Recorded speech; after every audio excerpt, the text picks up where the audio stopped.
we're not enemies. You cannot have an enemy judgment of somebody else if you're actually in curiosity. And all of a sudden, Maytal comes running up and they hug. And this is after the whole retreat. And Maytal says to her, to Seisa, she's getting in the car, "What's your name?" And in that moment, I got what we were doing there. Welcome to Women Ending War, the podcast where Palestinian and Israeli women talk about partnerships for peace, real solutions, and ideas for crafting a new world. It's where we express our pain, anger, dreams, creativity, and vision, where hope is a conscious choice. معاكم أميرة مسلم. I'm Elana Stockman. Thanks for joining us. Hello. Salam alaikum. Amira, Roberta. أهلا, shalom, Elana. Hello, Roberta. It's nice to be again here and seeing Roberta finally. Yes. Great to How see are you, you? Roberta. Yeah, both of you also. And I'm so excited to meet you like now face to face somehow, face to face, after hearing about you so much, after being in some of the workshops that you did in the past, and it's really exciting. Roberta is the expert in nonviolent communication, NVC. Yes. I'd say Roberta's a legend. You're a legend, Roberta. I mean, you can't go through NVC in this area without hearing about Roberta. You pretty much taught like everybody. Anybody who's doing NVC, nonviolent communication, has learned from you. Yes. At some point, right? And Definitely. actually, the first time I met you was probably 10 or 15 years ago. The first time I did an NVC workshop at EcoMe. Yes. We had a mother-daughter NVC Palestinian Israeli workshop at EcoMe in the desert somewhere. It was like all the way near Jericho somewhere. Yeah. Were you there also? Almog Junction, yes. Yes, that's right. That's right. Did you come to Echo Me, Amira? Yes, I came to EcoMe when I was really, really little, and I was part also of Sulhita camp with the younger generation. And I was like really young. With Yael? With Yael, I think Maoz, I think his name, like a tall guy with the curly hair, Maoz, I think. With Sulhita, Sulha and Sulhita. Sulha is like the general name. Sulhita is like younger Sulha people. And I still have pictures from there. And of course, I know Rina Kedem. I know lots of people from there, Mariam, and so on. Rina was actually my manager at Transboundary Project. We did it together with Holy Land Trust in the past. And I was the Palestinian project manager. So Rina was part of ECOM, yes. Wow. Yeah, Rina was one of the 5 founders of EcoMe. Yeah. Wow. So welcome, Roberta. So great to have you here. That's so nice. We have like so many zillions of like overlapping and connecting, and I love that. That's so really very special. So, Roberta, tell us a little bit about what you've been up to. So, Elana, reminding us how we first met at it was a long weekend at Echo Me, which was for about 8 years a center for peace and sustainability and creating shared life together between Jewish and Palestinian people living in all parts of the region. We had many nonviolent communication gatherings and trainings there. So Elana was at this one that was for mothers and daughters. And a story that I often tell when I'm speaking here in the US about the situation between Jewish and Palestinian people in Israel, Palestine, and that I share often, even in a regular NVC training I'm giving here in the US, is a story about Ilana's daughter. And Amira, you mentioned Sulha and Sulhita. Okay, so you know Iyad. from Sulha. Iyad is one of the Palestinian leaders of Sulha. So Ilana and her daughter showed up. Which daughter was it? Maytal. Her name is Maytal. Metal. And she was about 10. Yeah, probably. Yeah. Yeah, yeah, that makes sense. Ilana and Metal are there. And then Iyad drives up with his mother and his daughter. Nice. And the two girls just became a pair Yeah, the whole Sausan, weekend. right? It was Sausan. Yes, Sausan, which Sausan. means Shoshana. It means flower. It's like a Thousand. rose, Thousand, rose it's or a rose. Yeah. rose. beautiful. Hmm. Well, I at the end of the retreat, so I think it was 4 days, maybe. Yeah, yeah. It was like a very long weekend. Yeah. At the end of the retreat workshop, I was standing at the gate saying goodbye. Especially, I was saying goodbye, I think, to Iyad's mother and daughter. And Iyad had come back driven from Beit Safafa to pick them up. And I was saying goodbye to Sausa. And all of a sudden, Maytal comes running up and they hug. And this is after the whole retreat. And Maytal says to her, to Sesa, she's getting in the car, "What's your name?" No. And in that moment, I got what we were doing there and what we've been trying to do with nonviolent communication, with ourselves, with just the Jewish people, if that's where we are, or with just the Palestinian people, or bringing people together, which is to create this human contact that is beyond identity. And that these two little girls, like the whole weekend, we all saw them. They were online together, giggling together, whatever it was, they were together. What's your name at the end?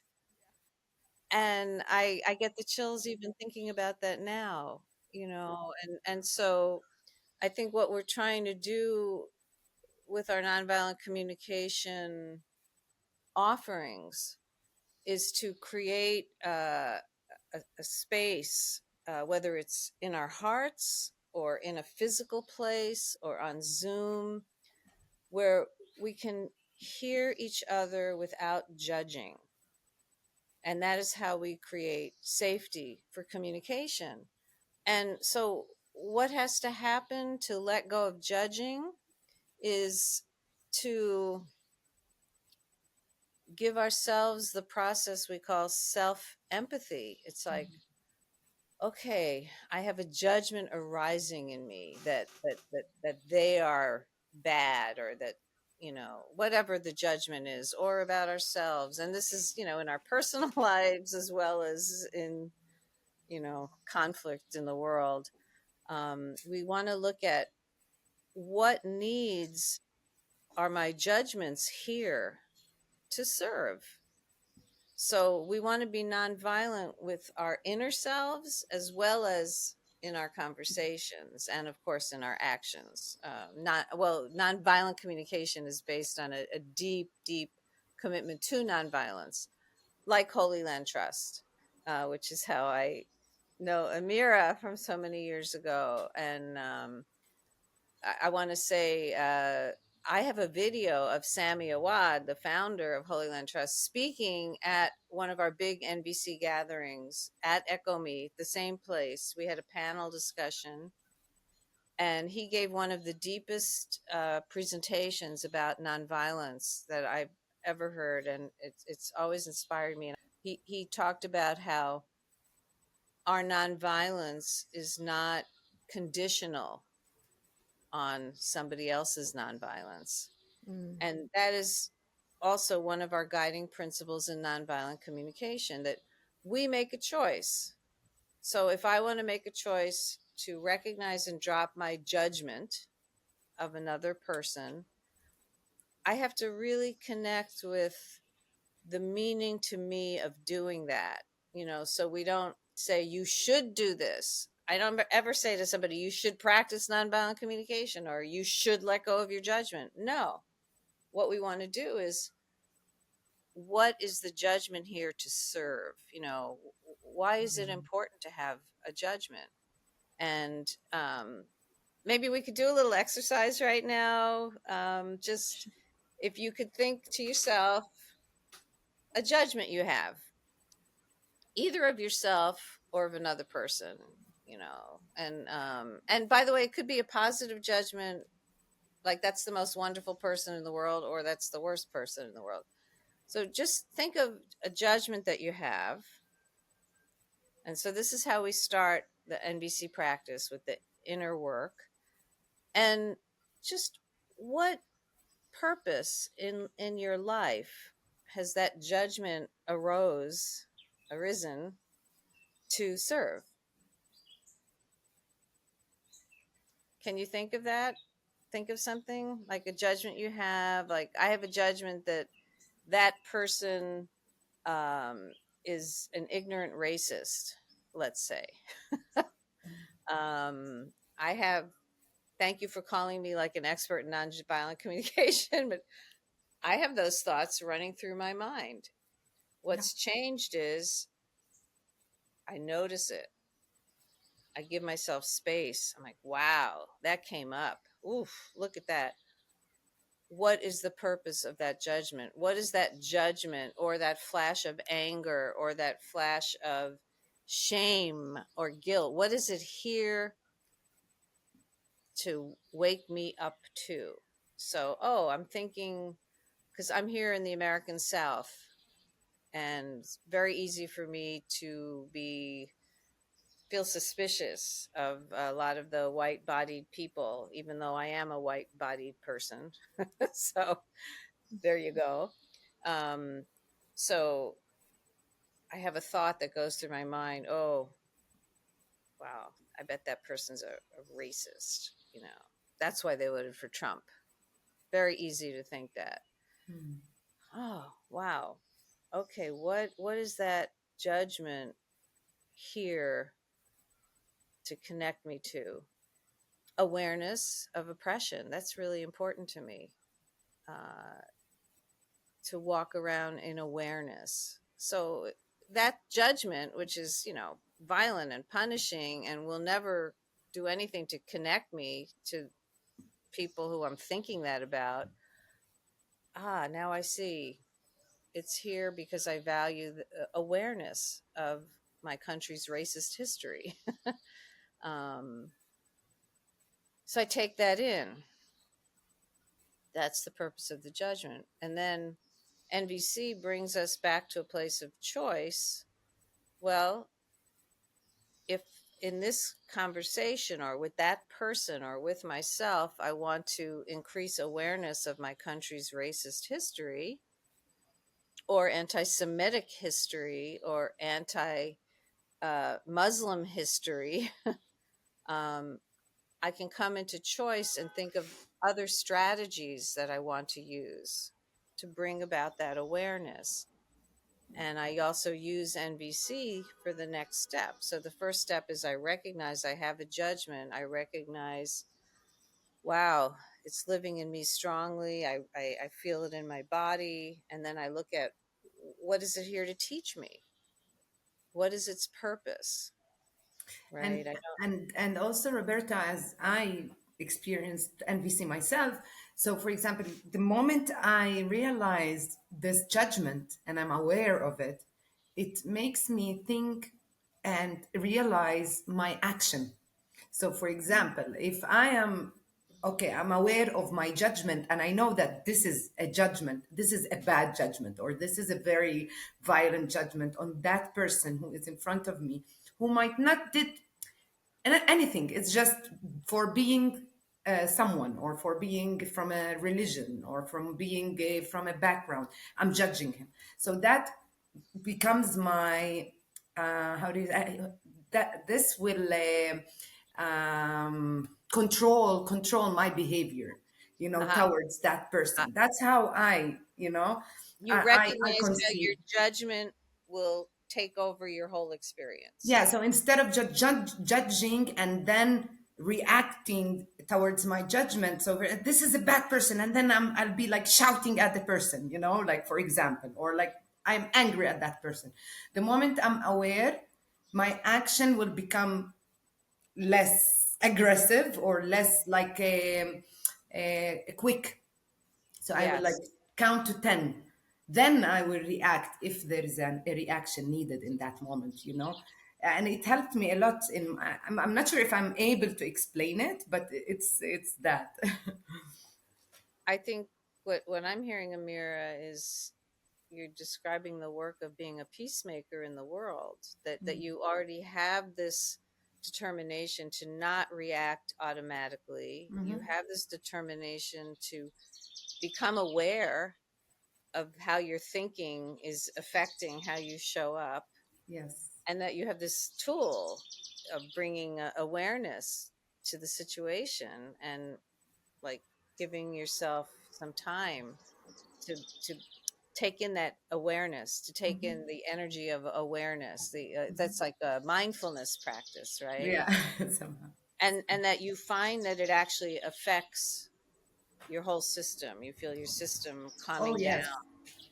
It calms down so much the moment I am aware of what is that this is a judgment, and it's not the person in front of me who's like really attacking me, or like he's being rude to me, or no, this is my own judgment and my own reaction toward this person because of things I experienced in the past, or because of Yes, a living thing. Just like, let's say someone who is like very Zionist, you know, and I'm there like the first moment that he says I'm like a Zionist Jew, Israeli, and then I'm like judging immediately. of course. But then, I taught myself with so many like tools and methods through NVC and other things, of course, to realize and to be aware that no, wait, maybe he is, but you cannot judge him as like the negative part of him, and to be aware that this is just a judgment. Maybe this person is, uh, is here for a different cause. Maybe he's not. He doesn't mean any harm to you. Maybe he wants to open a conversation. Maybe. So I put all these maybes in front of me, and it really calms me down before I react to any intent or any conversation, let's say. That's huge. What you were just describing, both of you. I mean, that's huge. Yeah, Very. but maybe this is like not NVC, pure NVC, صح, Roberta? Mhm. Correct? This is maybe it's a mix of the methods. Well, Mindfulness, I was maybe. thinking it was a beautiful illustration of what happens when you recognize, oh, I have this thinking, and I know this thinking can completely take over my experience. And let me take a breath, let me take a moment to see, is what's coming from this experience, this judging, how I want to show up in the world. And Exactly. that's for me, and I'm hearing it as this beautiful integration of mindfulness practice and NVC, which is also where I'm coming from. And I really heard that when you do that, because it looked like you were like walking yourself through what's going on when I'm doing this, that curiosity about what's really going on with the other person naturally arose. That curiosity about the other person arises. And for me, curiosity is our superpower Hmm. for so many reasons. And I see it as a starting point of NBC. Of course, I might say 5 different things in the course of this conversation that are the starting point of NBC, because it's not linear, Yeah. right? It's life. But that when we stop and we notice, wow, I just hear the word Zionist, is what you were saying, and whew, right away I'm off. And when I just take that back and just think, wow, what is it? What's going on for me?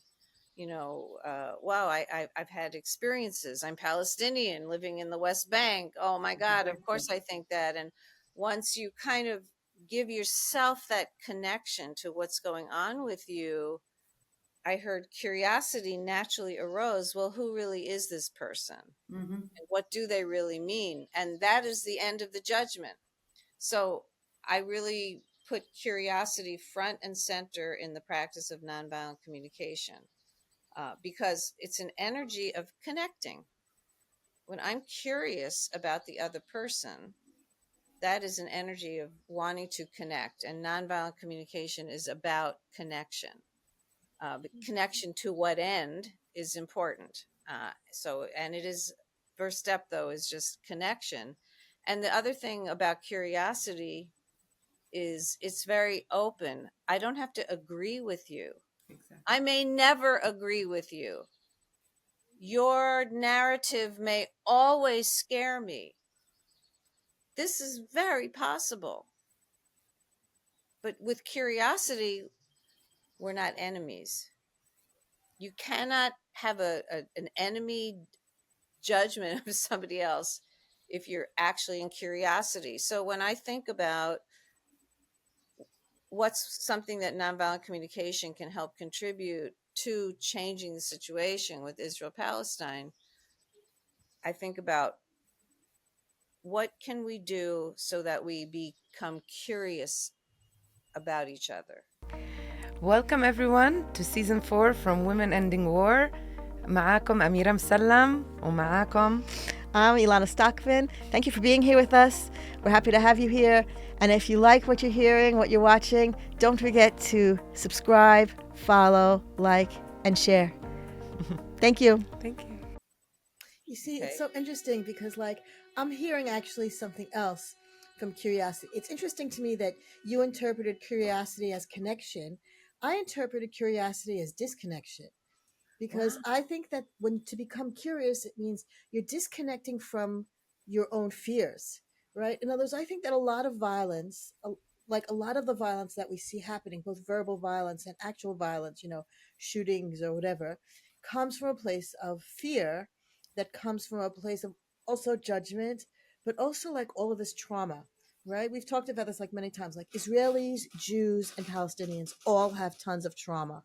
Okay. And so a lot of times that reaction that you described in that first reaction that we all have, right? We all have those traumas in our head and things will trigger them.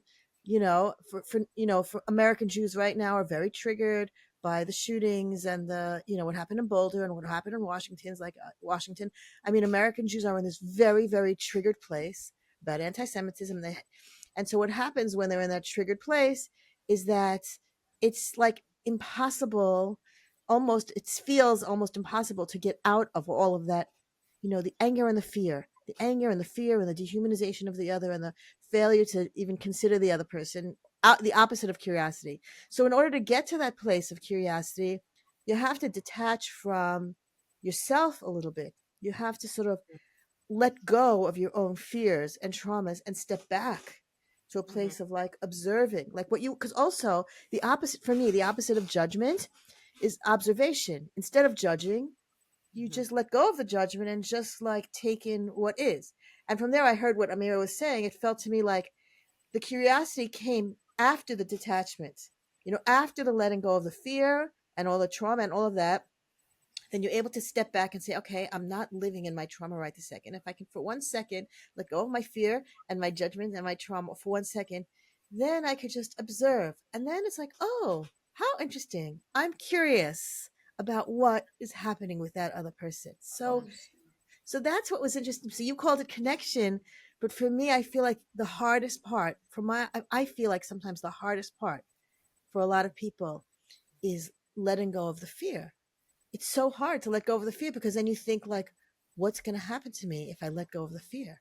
I mean, there's a book called something like the blessing of fear or something like that. Is that what it's called? Or like the blessing of fear, like as if to say like fear is good because it teaches us that there's a threat.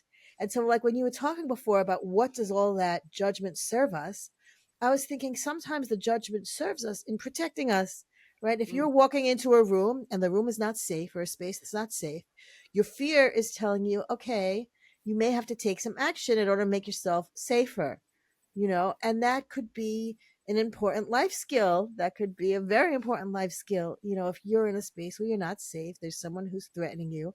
Okay, the fear is good for me, you know. But it's interesting that so the judgment sometimes for me can be part of that. Like, I'm judging the situation in order to protect myself. So that means that I can't let go of that.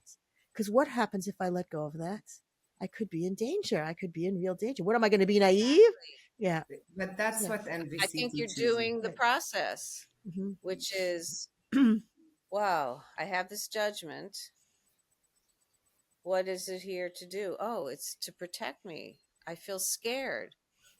If I hear the word from the river to the sea, I feel scared. If I hear the word Zionist, I feel scared. Wow, why? Well, look around. The world is dangerous. So I need safety. So this is exactly the process we do. I mean, what you did, Elana, and thank you, you walked us back from, well, how do we get to curiosity? Mm. Mm. Absolutely. And sometimes, Amira was like right there because Amira is dedicating her life to working in the field of peaceful coexistence. Yes. But for the rest of us, and probably for Amira sometimes, Oh you yeah, got to go through a few steps. And that is the definitely. step of self empathy. And we say whether it's anger, uh, uh, all anything that's coming up, we want to take that breath and say, wow, how am I feeling that I'm thinking that?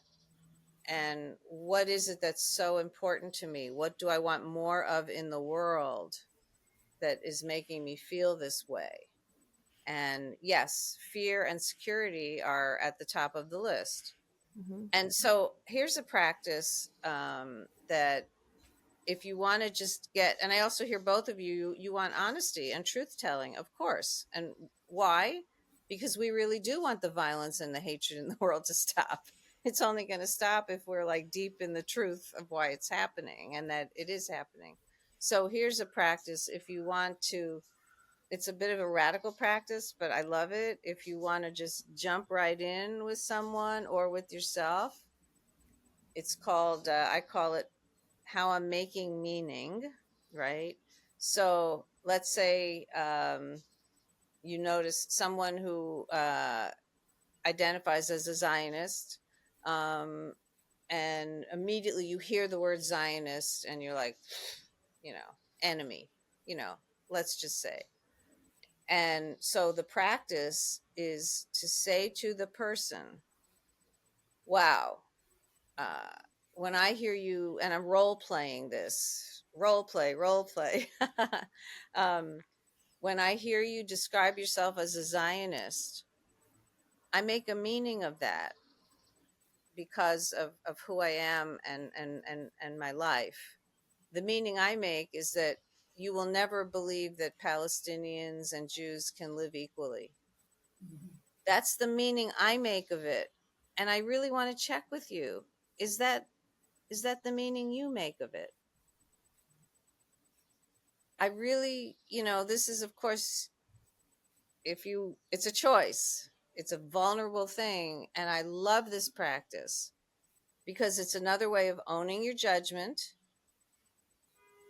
and not hiding from it and not putting yourself down because you have it. And it's a way of saying, I value understanding you. You're showing up with curiosity for the other person. Is that the meaning that you make of it? Actually, Roberta, you're saying this example, and actually, it happened to me just like around 3 weeks ago.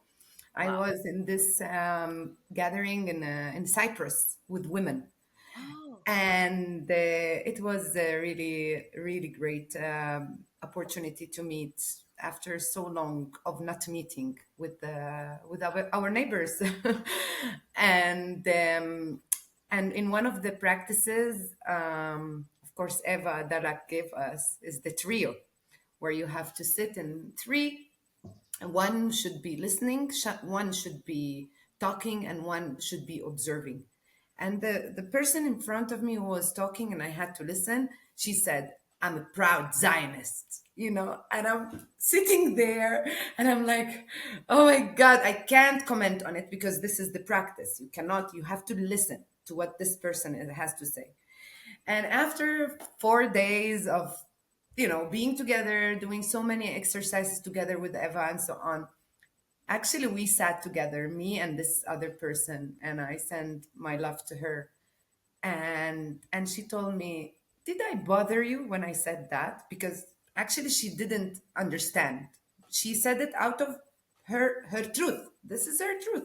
She's a proud Zionist, and she didn't know what does it mean for us as Palestinians. She didn't have any idea. But then when the time passed, she came and checked with me, like, what does this mean to you as Amira, as a Palestinian from the West Bank? And that's where the conversation came. And I told her, like, this means 1, 2, 3 for me. And she said, not at all. I didn't mean that, And then a conversation happened. And from a person who, at the first moment, I hated so much because she was like, very, like if I am sitting with a very Israeli person, Jewish Zionist, and I'm telling I'm a proud Palestinian, and I'm sure that he will get it in a bad way. And then the conversation went where questions and answers happened between me and her, and now we became friends. The proud Zionist with a proud Palestinian, changing her way of thinking of Zionism and trying to bring back what really Zionism mean, you know Wow. yeah, it, Wow. it was powerful interaction. Yeah. Wow. Yeah. That is really powerful. That transformation from Mm, where you were in your first moments to where you were at the end. yes. Wow. Yeah. How interesting. And Wow. that I'm curious what her process was between the time she shared, and she must have noticed something didn't land with you, Yeah. and she did some kind of a process. She took it in, and then she came back to you with, I'm guessing, care. You felt her care. You felt Yes. her willingness to be in relationship with you, Yes. and curiosity about you. And Curiosity, exactly, to know wow. more about my life as a Palestinian living in the West Bank. She didn't Right. know before. She Right. didn't know Yeah. anything. She had more interactions with Palestinians who live in Israel, like Bedouins, Arab Israelis, whatever you want to call them, but like not people from the West Bank. And in the 4 days, we had so many opportunities to talk about our truth, about our living experience, and that's how, like, her mind shifted a little bit, and like she felt, okay, maybe that was too much to say in the first interaction. And she approached me, and we had this like really beautiful questions and answer, making sure that we understand each other, but also curious to know more. Yeah. That's so interesting. Can I just say, I feel like this is one of the byproducts of the way Israel is so segregated. I mean, we even within Israel, even the West Bank is its massive separation. We have a whole wall to prove it. But even within Israel, there's so much segregation. Because there are very few mixed cities. There are like almost no mixed schools. And I live in Modi'in. Like, there's no mosque in Modi'in, and Modi'in is considered like an amazing Israeli city, and it's like it is completely segregated and monolithic. We talk a lot about the impact of all that. I mean, like 90, of the 250 cities in Israel, there are only about 8 or 9 where Arabs and Jews live together, and so without that, you miss out on a zillion opportunities for that kind of like regular, normal, everyday interaction of curiosity, of saying like, "Oh, hello, how are you?" We're sitting together in some, setting. Like, tell me about you. Like, or just, you meet in the park, or you meet on the bus, or you meet in the supermarket. It's like those things are so missing. So suddenly your experience with having a conversation with a person who's different from you, and you're like, it's just so it's so missing in Israel. The segregated school systems is like, it's such a shame. It's just a terrible shame, the fact that Israelis don't learn Arabic. Or Palestinians don't learn Hebrew. Yeah, Sorry, exactly, but this is, exactly. yeah. Yes, yes, Mm. it's that segregation that really, it deprives people of that everyday everyday opportunities for curiosity, let's put it Yeah. that way. So anyway, so you're like making up for it, Amira, with that story. So, You're like, it's a so I have a corrective. question for you, Roberta. Like, tell me, like, how do you feel it? Is it working? The MVC world, is it working here in Palestine, Israel after the 7th of October? Are there people asking for these workshops, or not anymore? Like, how do you feel? What's going on with the NVC world after the 7th of October? Hmm. Well, wow. Thanks for the curiosity. Yeah.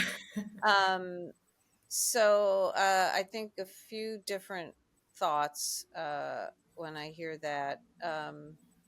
One is I want to share as an American Jewish person with deep ties to Israel and going back to my family history.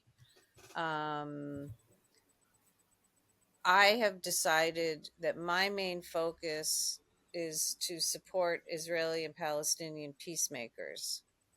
That's for a few reasons. One is I think that the need for support and nourishment and encouragement is strong enough to be a full time job. And so that really frees me from having a lot of back and forth with people who are not there. Um, and I'm that's just a conscious choice for me to focus on people who are coming forward as peacemakers. How can I support you? And in those circles, the interest in nonviolent communication is enormous, and I really celebrate that. I think it's really helpful, and what it's led to is I think people using it for their own reservoir, like when you feel hopeless, to do this process of self empathy. Wow, I'm running out of steam. I'm feeling hopeless. I'm overwhelmed. What is it that I need? I need I need inspiration. Okay, what can I do? What are some strategies I could reach out to? Who are the people I know where I could get some inspiration? Or I need rest and replenishment. What could I do? Oh, I'm going to go to this conference in Paris or Cyprus. Let me out of here. Really, MVC really gives people this tool to connect with yourself, so that you get clarity. You connect with yourself. You get clarity about what you need, and then you empower yourself to ask for what you need, to think about how you can manifest what you need. So that's my main work right now with Israelis, with Jews, Jewish and Palestinian folks from the Middle East. um, I would say, of course, I deeply mourn. I mean, one of my greatest areas of disappointment, even despair sometimes, is that the tools of nonviolent communication are not really used in the power centers, whether it's of the opposition or people who are running things. So, it's a yes and a no, that it's alive and spreading. And I could say that what I see, we have calls every 2 weeks on Zoom that are open for everyone. You can find out about them by joining our WhatsApp groups. What I've seen, we've been meeting pretty much every 2 weeks since mid October 2023. Um, we have a team of teams of Palestinians from the West Bank, from inside Israel, Jewish people from inside Israel, and then some American nonviolent communication trainers. And our team, I think, has gotten stronger because we've just stay together. We just keep going, even when it's hard, even when, like, oh, I said something and nobody quite got what I said, we hang in there. And I think what I've seen is just exhaustion, greater and greater exhaustion. Yeah. And I think, the fear, of course, is always there for both peoples. What is going to happen, and always we try to keep alive a sense that whatever we're doing, I always think, as bad as it is to live in a world where people are killing each other because they don't know how to resolve their, meet their basic needs any other way, as long as, as much as that is horrifying, I also think how much worse it would be if I lived in a world where there weren't people trying to do it differently, like what the two of you are doing. I mean, can you imagine a world where none of the people going to Paris and Cyprus and Jerusalem a few weeks ago, Tel Aviv a few weeks ago to the Peace Summit, if that was not happening at all, that would be the worst world to live in. Yeah. It's interesting because we talk about this too, that on the one hand, like the situation is getting worse all around. The situation in Gaza is getting worse, unbearably worse. The situation in the West Bank is getting worse. And anti Semitism in America is getting worse, by the way. It's all getting worse, right? But at the same time, on the grassroots, in contexts like these, in our little bubble, I feel like, and I think Amira has said this also, like, it feels like it's growing, like the community of people who are calling for a whole different way of doing things. That feels like it's growing, right? Amira, you said something like that. Yeah, and actually, the bubble you are talking about, or the small group, I believe that it has now, and like after the 7th of October, it kept and it brought back to this bubble the real people, the real people who want to speak, who want to act, who want to do something to change the status quo. In the past, you could find like 1,000 person talking about peace, but what kind of peace they were talking about, we're not sure. Yeah. Now, the ones who are really on the grassroots level in Israel and Palestine, they are the ones who really want a change, Yeah. a just peace, not just a peace, a just Yeah. peace. Yeah. So I'm so happy to see like really real people on the ground that are, even if it's not a big thing, but little by little, step by step, I see the change. Like, even if each one of us um, how to say it, affect, or like make an effect on another person in our surrounding, on two people, and the circle will grow. So that's what we are working on. Like, really, the people who are really working for a change in this, I don't want to call it even a conflict, in this craziness, in this, Right. Right. We don't use conflict anymore. It's not a conflict, right? It's something else. exactly. Yeah. So yeah, so yes, I agree with you, Alana. I just want to add to that. There's the two biggest points of contention that I get whenever I talk about things like peace and a different future and, change. One is there are no partners on the other side. And two is there are no solutions. Well, what else do you expect? Like this, I get this a lot. It's shocking to me when I upload like statistics about children being killed in Gaza and things like that. A lot of times you get, well, what else are we supposed to do, kind of thing, as if to say, like, there's no other solution. And so one of the things that I've been like saying over and over and over and over and over again is that A, there are partners, and B, there are solutions. Like all the time. Yes, there are lots of partners. And then I cite AllMap, right? AllMap now has 170 organizations. When I first interviewed Naveen, she was in the first season when I first interviewed Naveen Saduka from AllMap, it was only 160 something. The second time I interviewed her, it was already 170. And it's like, okay, the number of partners is growing. And also the number of organizations that are promoting solutions is growing. There are so many organizations. I also say, look at all these organizations. There's Land for All, and there's Kol Hazracheha, and there's and also the Forum 1325. Forum 1325 is a collection of women who are all promoting like lots of different solutions. It's not even just a two-state solution. The two-state solution is like old at this point. It's like there are a whole bunch of other ways of looking at it. You just have to choose to see what's Exactly. out there, and that's and also our governments and our leaders very often don't want us to see that there are solutions. They don't want us to know that there are partners. We get that line, like, there are no partners, there are no other solutions. We get that all the time from like the Netanyahu world. We hear that all the time, and it's like, it's just not true. And I feel like there are more and more people who are saying, oh, okay, so now there are solutions.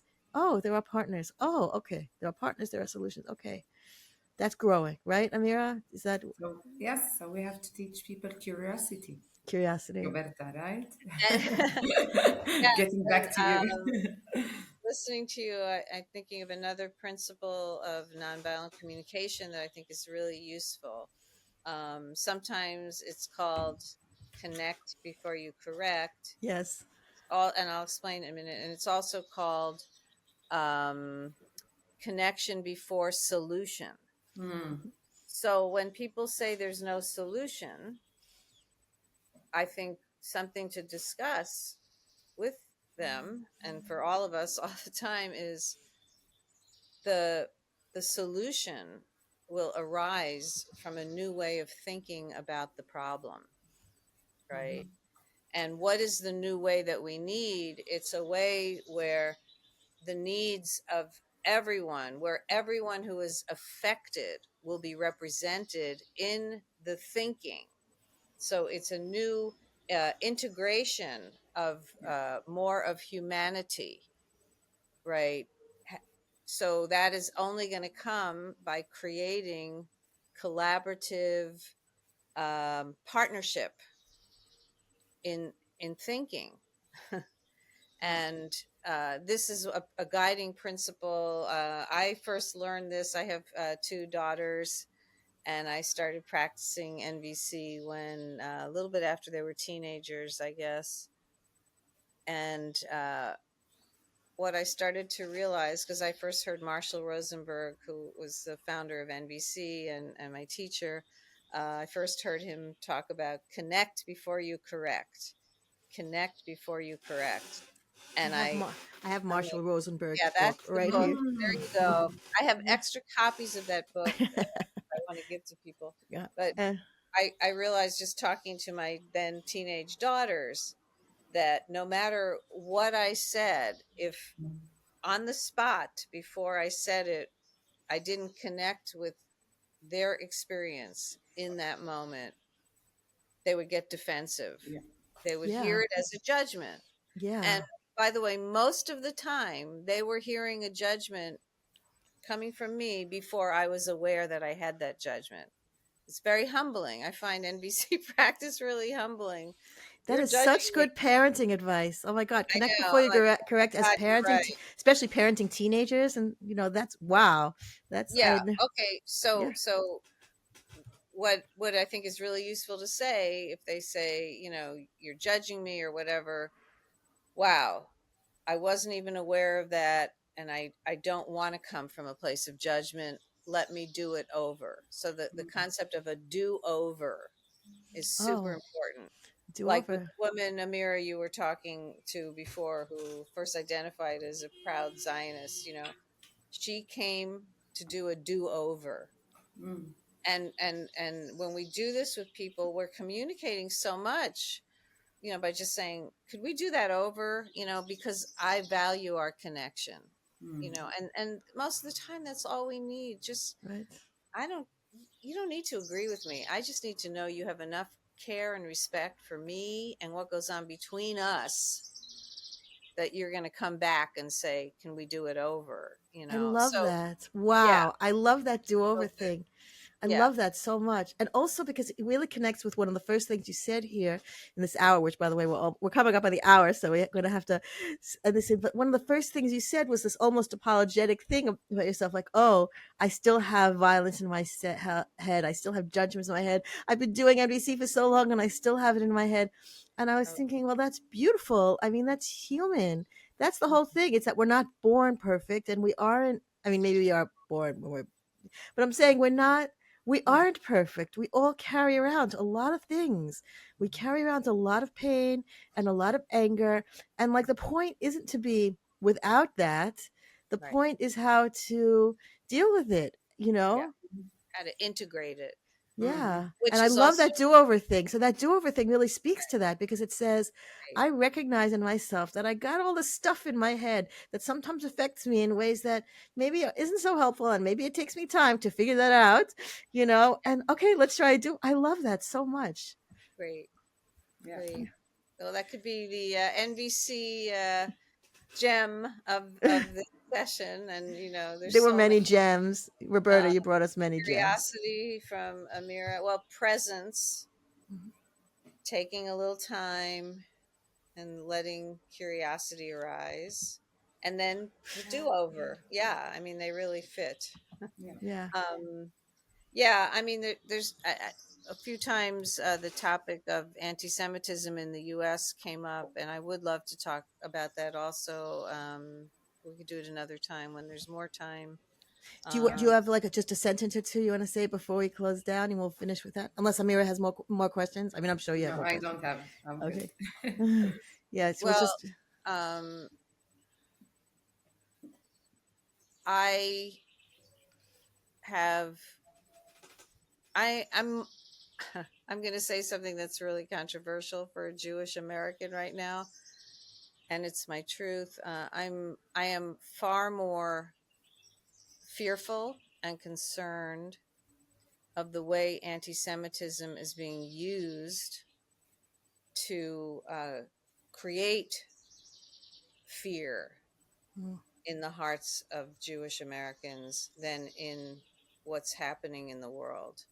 You know, than the anti-Semit, than these yeah. attacks, and that's for many reasons, including that it's so clear that the way anti-Semitic, you know, everything, anything that has anything to do with the criticism of Israel or support for Palestine is being called anti-Semitic here. It is clearly making Jews so vulnerable. I mean, of course, the world is going to turn against us if the way we define ourselves is in opposition to liberation of Palestinians, because the world is supporting Palestinians right now. And if we put ourselves in opposition to humanitarian aid, to turning our backs for mass starvation, of course, that is going to breed anti Semitism. So that's where I'm at. And I had a friend this week, like, I'm going to synagogue, you know, Friday night and Saturday morning. And there are people who are afraid to go. Um, I'm not there. Mm, And it's really important to remember that uh, the laws in this country make anti-Semitism illegal. So this is not Nazi Germany where anti-Semitism was the law. We have an entire, too many military units in this country that are dedicated to stopping what they consider to be anti-Semitism. So we are protected here, unlike the Palestinians, who are completely unprotected right now.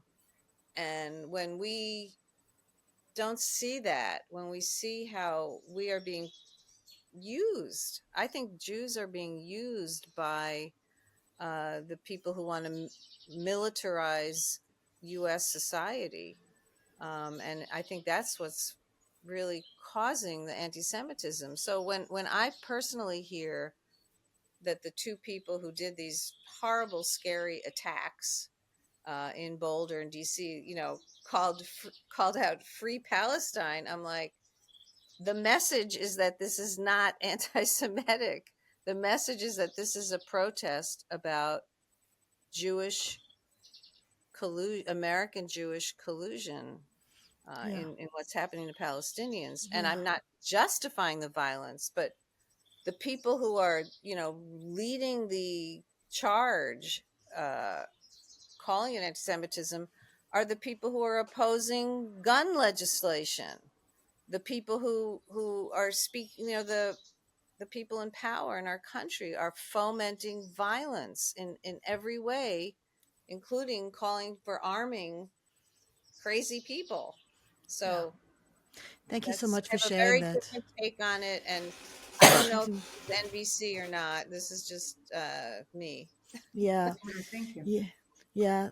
It's been really hard. Amira and I have been engaged in conversations about this privately on social media, and it's really hard to have this conversation. I'm feeling like American Jews are less and less open to having that.